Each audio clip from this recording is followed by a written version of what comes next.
Spring morning, it's indeed a great pleasure to begin the day with poetry, and especially when the poetry is written by Ranil Wickremesinghe. We've known each other for a while, but haven't met all that frequently.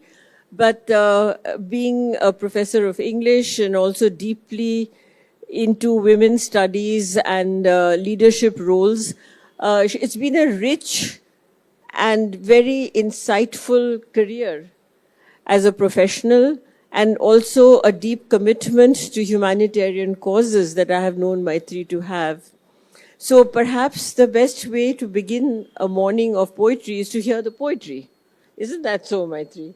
So I would request Maitri to read her poems. It's an extraordinarily fine collection and beautifully produced. And I hope you'll all go out and get the book. She'll only have the time to read a selection, and we're all looking forward to that.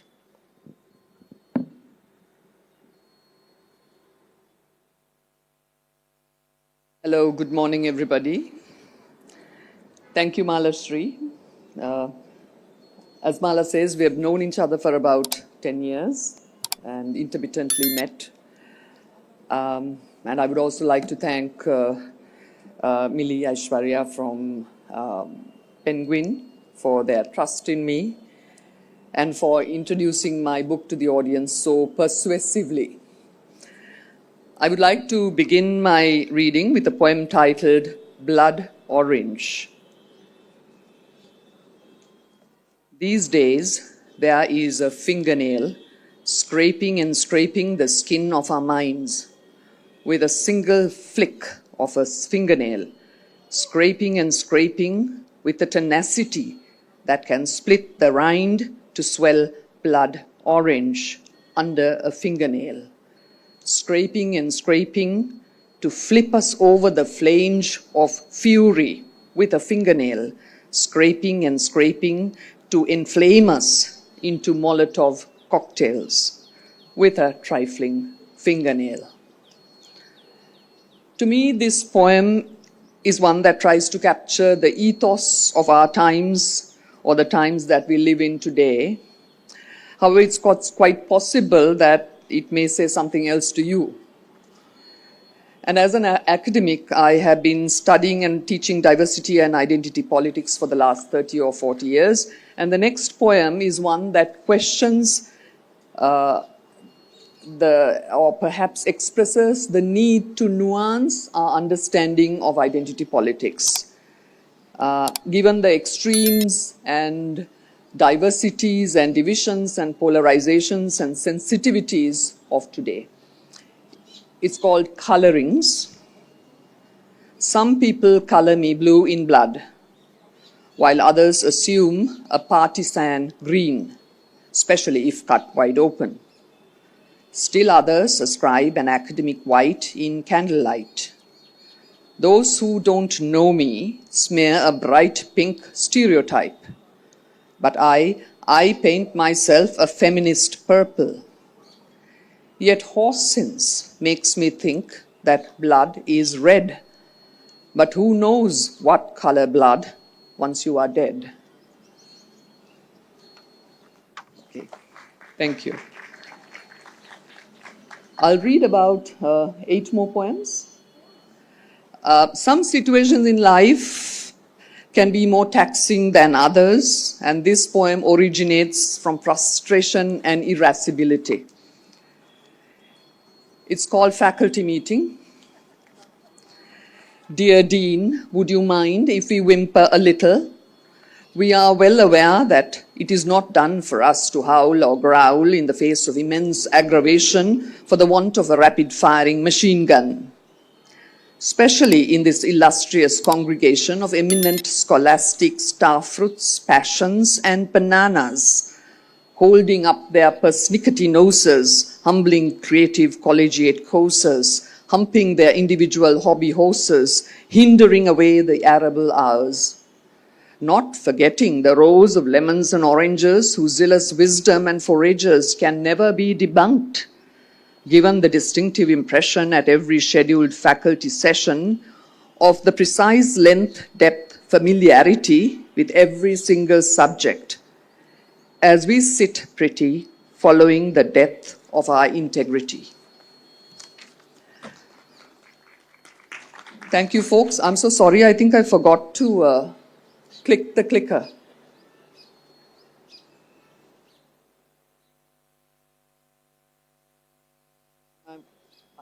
Okay, I think that's the correct one. The next poem is of the Yala Safari Park, and it's fairly straightforward, and I don't think it needs any referencing. Sun, the constant in magnificence, banishing the dense and the dark. Skies turning rose, turning copper, turning silver, turning gold. Shrubs, harsh, spindly skeletons, crouching, receiving, saluting, worshipping. Drought, a haze of rust, dust on tracks and tracks of horizon. As the wildlife come thundering out in multitudes in their jeeps and jalopies. I selected the next poem for its readability. Grey shit splattered, splotched on amber tile roofs, white parapet walls, and mildewed stone paving. For months and months and months, they heard the incessant sandpapery squealing, squealing, squealing. Downy black tears, poised motionless on leafless branches, waiting to drop. And at times swooping down and soaring up and swirling around, marauding the mango tree, enhancing the sense of unease, excreting disease, auguring death and threatening mortal devastation. Bats. Can fruit bats truly do that? Can they truly be a trope of the times, or is it all in our minds? Unkind, the neighbors are alert and ready, fortified with a cache of fireworks to subvert their common destiny. In 1920, I was diagnosed with breast cancer, and I believe in talking about it. And the next poem emanates from that experience. It's called Carinos. To run, to fly, to flee, to outrun your body. From the grotesque of the Carinos stirring, shifting its scab, lifting its claw, engorging itself within you. And were it not possible to run, to fly, to flee, to outlive your body, then to unclothe, to scrape off, to shed your body, like the hoary skin of a snake, so that the mind can ascend free. And thank you. In case you're wondering about the word Carinos, Carinos was the ancient Greek word for a particular type of crab, which was likened to a particular type of cancerous growth. Carinos was later Latinized as cancer.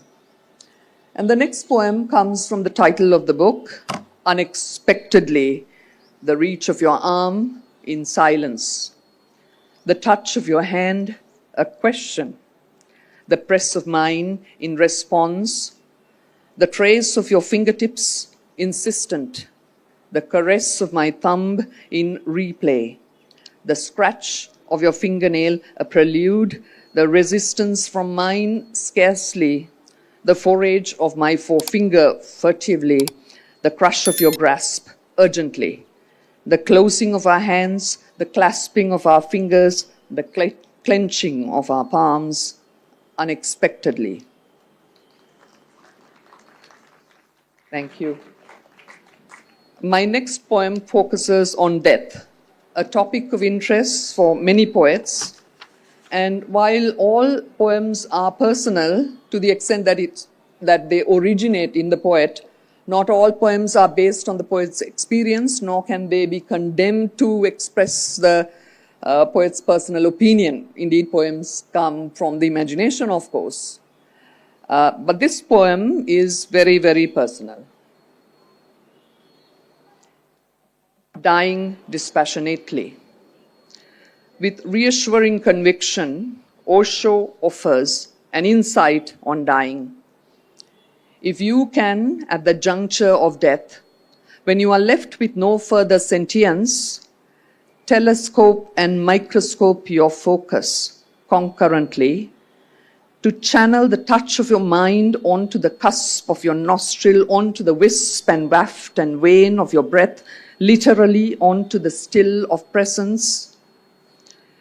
If you can periscope yourself from the motion of living, sublimate your consciousness to observe formally the kaleidoscopes of passions, of awareness, of attachment, of agitation, of agony at the impending expiry of life.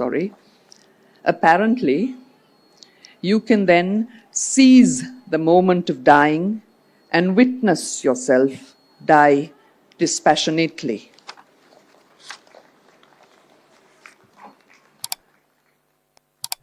Finally, I've chosen to read some excerpts from a long poem, a somewhat ambitious existential poem, written during the times when Sri Lanka was in turmoil from COVID and political protests and the economic meltdown and from the very tangible climate changes that we were experiencing, and when I myself was undergoing treatment for cancer. It's called In Extremis, and these are excerpts from it.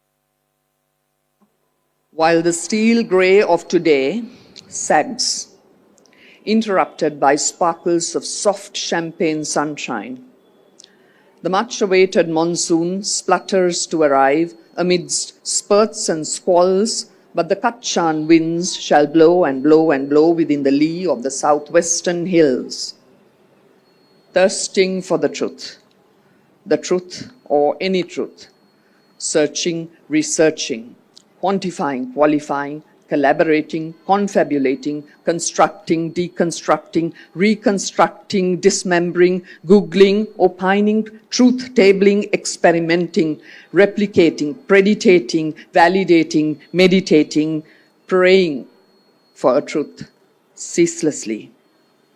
And still the northern woman, Sivaranjani, stands still by the roadside in Mullaitivu, a hand on her hip, the sun on her head, a glint in her nostril, awaiting the arrival of transitional justice by the SLTB bus.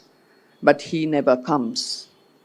Meanwhile, lifetimes have passed in the limpid eyes of the Tamil Sahodari, even though she is only 70 years of age. Of course, the truth may never be known, but all hail the new truths of the era.